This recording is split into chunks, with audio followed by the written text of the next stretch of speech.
Alléluia, Alléluia.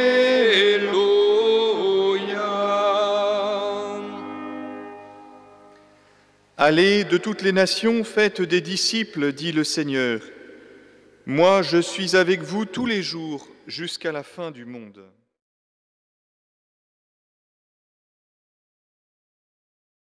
En ce temps-là, Jésus ressuscité se manifesta aux 11 apôtres et leur dit : Allez dans le monde entier, proclamez l'Évangile à toute la création. Celui qui croira et sera baptisé sera sauvé. Celui qui refusera de croire sera condamné. Voici les signes qui accompagneront ceux qui deviendront croyants. En mon nom, ils expulseront les démons. Ils parleront en langue nouvelle. Ils prendront des serpents dans leurs mains, et s'ils boivent un poison mortel, il ne leur fera pas de mal. Ils imposeront les mains aux malades, et les malades s'en trouveront bien. Le Seigneur Jésus, après leur avoir parlé, fut enlevé au ciel et s'assit à la droite de Dieu. Quant à eux, ils s'en allèrent proclamer partout l'Évangile. Le Seigneur travaillait avec eux et confirmait la parole par les signes qui l'accompagnaient.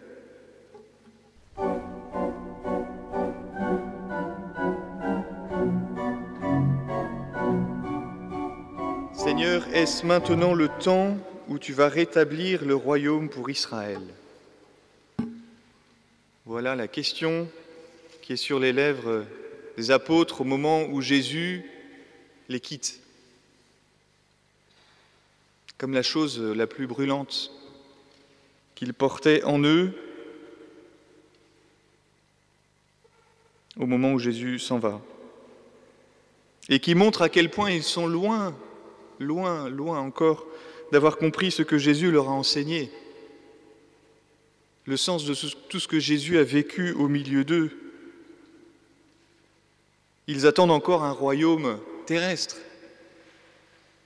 Est-ce maintenant le temps où tu vas rétablir la dignité de ton peuple ?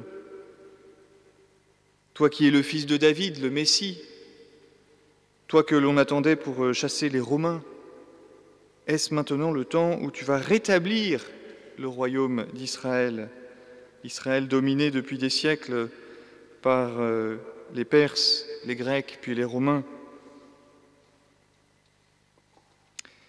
La réponse de Jésus est importante. Il ne vous appartient pas de connaître les temps et les moments que le Père a fixés de sa propre autorité, mais vous allez recevoir une force quand le Saint-Esprit viendra sur vous. Vous serez alors mes témoins.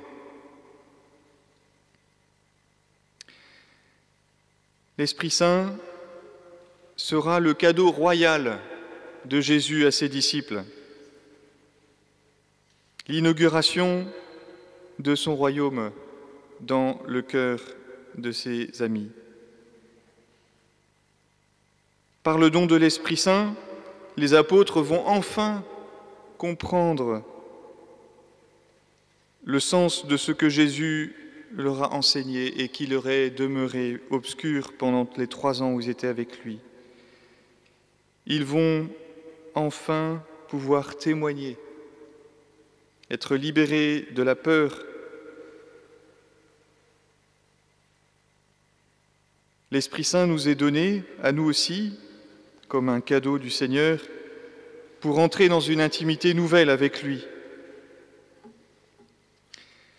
Mystérieusement, c'est lorsqu'ils auront reçu l'Esprit Saint et que les apôtres ne verront plus le Seigneur avec leurs yeux de chair, c'est-à-dire qu'ils deviendront comme chacun de nous. Mystérieusement, c'est à ce moment-là qu'ils entreront dans une intimité plus grande avec le Seigneur. Il en va de même pour chacun de nous. Par le don de l'Esprit Saint, nous entrons nous aussi dans une intimité profonde avec le Seigneur, dans sa parole, dans son Eucharistie.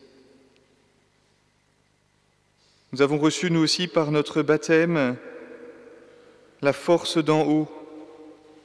Par le sacrement de la confirmation, nous sommes établis nous aussi témoins témoins du Seigneur Jésus.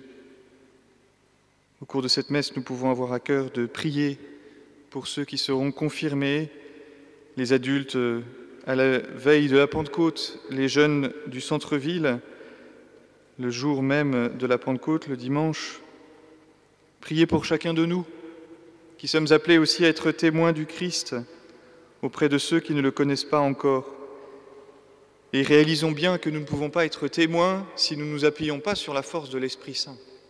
Le Seigneur ne nous demande pas d'être témoins par nous-mêmes. Il sait bien que cela nous est impossible. Il nous annonce la venue de l'Esprit Saint, à charge pour nous de le demander. Ce n'est pas parce que nous sommes baptisés, confirmés, que nous avons l'Esprit Saint à demeure en nous. Il nous faut le demander sans cesse. Et le temps dans lequel nous entrons entre l'Ascension et la Pentecôte nous est une invitation pressante à demander l'Esprit Saint.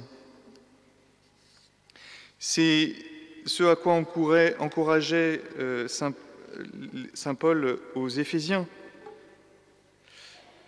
Ayez soin de garder l'unité dans l'esprit par le lien de la paix. Ayez beaucoup d'humilité, de douceur et de patience. Supportez-vous les uns les autres avec amour. Cela ne va pas de soi de vivre selon l'Esprit Saint. Il faut le vouloir, il faut le demander. Il faut travailler à notre conversion, mais d'abord demander au Seigneur sa force pour pouvoir véritablement nous convertir. Oui, depuis l'Ascension, Jésus a disparu à nos regards, mais il est toujours bien présent auprès de nous.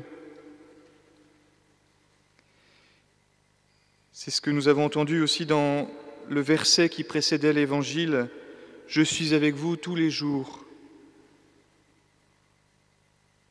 Soyons dans l'attente, nous aussi, de la venue de l'Esprit Saint. Demandons au Seigneur qu'il répande en abondance sur nous les dons de l'Esprit, chacun selon la mesure de la grâce qu'il a reçue, disait encore saint Paul, pour que nous puissions vivre une communion toujours plus grande avec le Christ ressuscité et être ses témoins aujourd'hui. Soyons dans la joie, car si le Christ monte au ciel, il ne s'éloigne pas de nous. Il nous emmène avec lui pour faire de nous des citoyens des cieux, des hommes et des femmes qui vivent déjà sur cette terre de l'esprit du royaume des cieux répandu sur eux. Voilà ce que nous disait la collecte que nous avons entendue au début de notre Eucharistie. L'ascension de ton Fils est déjà notre victoire. Nous sommes les membres de son corps. Il nous a précédés dans la gloire auprès de toi, et c'est là que nous vivons déjà en espérance. Amen.